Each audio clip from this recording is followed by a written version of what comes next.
Somos salud. Mindalia.com. Somos espiritualidad. Mindalia.com. Somos conciencia. Mindalia.com. Mindalia.com. Somos la comunidad de la nueva consciencia.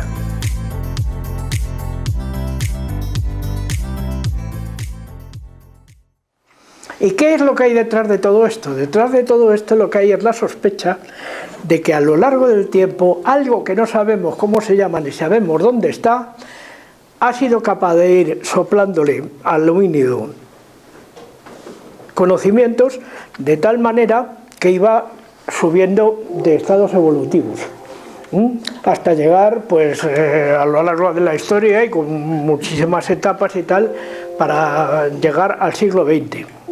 Y yo le he llamado esto el último refugio de Pan, porque a mí me parece, o tengo la opinión, de que este Dios Pan se sigue manifestando en el tiempo y a lo largo de la historia de alguna u otra manera con este soplo de conocimiento que se lo va transmitiendo a los hombres.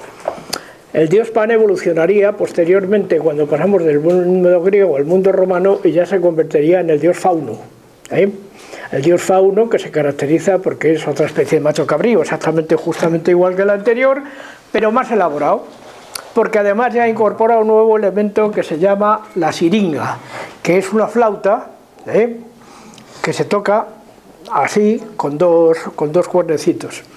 En algunas vasijas griegas, que no las podemos ver y tal, aparece perfectamente reflejado quién es Fauno y tal, con su siringa, tocando allí por los bosques y atrayendo a la gente, y sobre todo se dice que curaba la melancolía, cosa que es así. Luego, tanto Pan como Fauno eran dioses muy celosos y tal, con la hora de la siesta. Se le llamaba el demonio del mediodía. ¿Por qué? Porque se le molestaba cuando estaba echando la siesta, se enfadaba mucho y montaba unos líos muy grandes.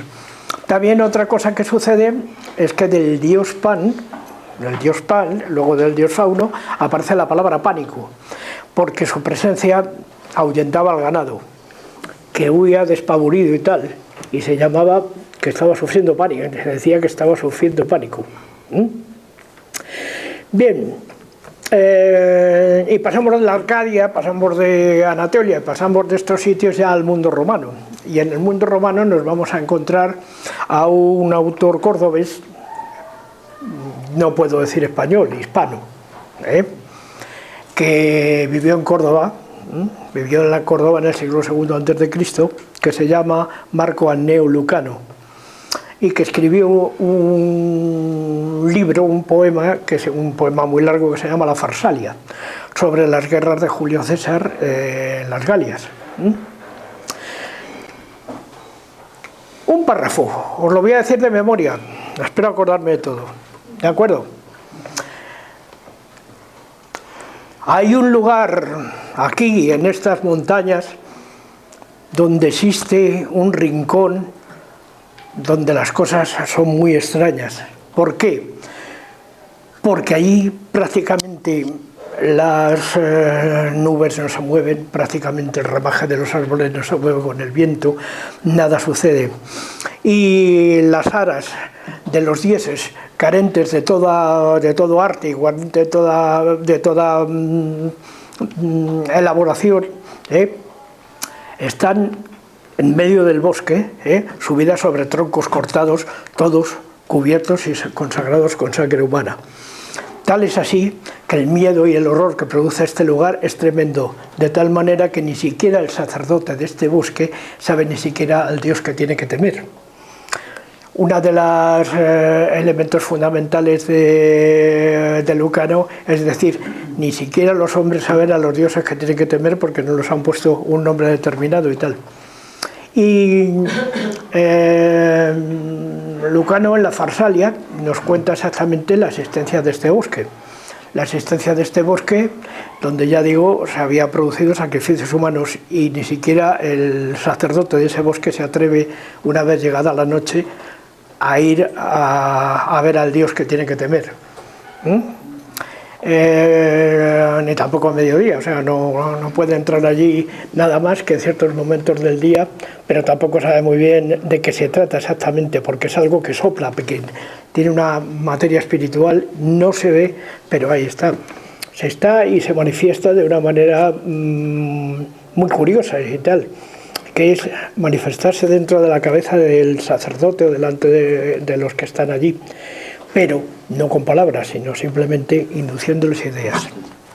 De ahí, de esta hipótesis que tenemos sobre el poema de Lucano, la Farsalia, recordar, yo he sacado la conclusión de que existen algunos sitios en este lugar donde el acceso te está prohibido si no pides permiso. Tú tienes que pedir permiso a ciertos sitios para poder entrar y poder, de alguna manera, realizar allí tus ritos. Estos son, evidentemente, cosas muy antiguas de momento, porque tener en cuenta que nos estamos moviendo hacia el siglo II antes de Jesucristo, o sea que estamos precisamente en las guerras civiles romanas, época de Julio César y tal. ¿Qué pasa? Que posteriormente del poema de Lucano nos vamos a encontrar una serie de elementos que nos devuelven de nuevo a la Arcadia, porque en la Arcadia es donde aparece la cultura pastoril. Los pastores de la Arcadia, no sé si conocéis ese cuadro de Nicolas Poussin, donde se refleja una especie de ara que hay en algún lugar y que dice et in Arcadia ego, como significando que la muerte está en la Arcadia, enterrada. Y algunos piensan que incluso sería la tumba del mismísimo Dios. Lo que pasa es que eso es una hipótesis muy extraña que se sacó un americano de la cabeza que se llama Dan Brown, en un libro que tuvo mucho éxito en su momento, que se llamó El Código da Vinci. Pero todo esto tiene pocos visos de ser cierto si nosotros nos atenemos a las fuentes auténticas de la antigüedad romana, por ejemplo Polibio o por ejemplo Plinio el Joven. Todos ellos nos cuentan de alguna manera que toda esta sabiduría que se apareció en ese momento y fue entregada a los hombres venía de una manera muy particular, o sea, no para cualquiera, sino para elegidos, nada más que para elegidos. O sea, alguien que pudiera comprender exactamente lo que se le estaba susurrando de oído. ¿Por qué? Porque quien se lo estaba susurrando no era visible, eran espíritus puros que vivían en la naturaleza y por lo tanto no había ninguna manera de verlos, pero sin embargo sí que estaban influyendo en ti. No sé si habéis visto una película que trata este tema en su tiempo, que se llamaba Horizontes Lejanos. ¿Alguien ha visto aquí la película Horizontes Lejanos? Sí, que habla de un lugar hipotético en las montañas del Tíbet que se llama Shambhala, y donde vive un señor que tiene 200 años que se llama el padre Perrault. 200 años es muchos años, evidentemente, y tal, pero bueno, la película se filmó en su momento y Horizontes Perdidos parte de un accidente de avión que cae, son recogidos por unos monjes en las montañas de los Himalayas, y allí reciben esta iniciación de las que estamos hablando de alguna manera por parte de unos superiores desconocidos que no sabemos quién son. No tenemos ni idea de quién son, pero es verdad que les da la clave a todos los que están allí de cómo tienen que conseguir la felicidad y cómo tienen que conseguir la armonía.